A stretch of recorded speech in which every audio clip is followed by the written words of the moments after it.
Magandang araw sa inyong lahat at welcome sa aking channel.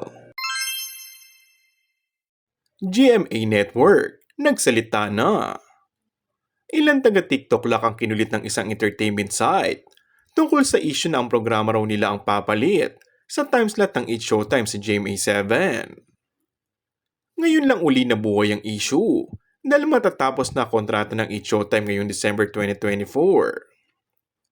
Ayon naman sa boss na si Atty. Annette Gozon Valdez, ang Senior Vice President ng GMA7, para linawin ang isyong ito. We are in the process of negotiations now for the renewal of Showtime. Kaya't ang ibig sabihin nito ay mas malaki ang posibilidad na mananatili pa rin sa GMA7 ng noontime show ni na Vice Ganda. I do not know who released this info since we are still currently negotiating for Showtime's renewal.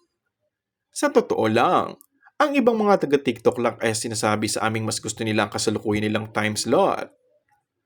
Ayaw raw nilang ma-pressure ng bonggang-bongga sakaling ililipat sila at ito na ang magiging noontime show ng Kapuso Network. Ang dami pang kwentong naglilitawan tungkol sa pagtatapos ng kontrata ng It's Showtime sa GMA7. May nagsasabing malaki pa umano ang pagkakautang ng It's Showtime sa GMA7. And that's all for our today's video. Kung bago ka lang sa aking channel ay mag-subscribe at pindutin na rin ang notification bell. Maraming salamat!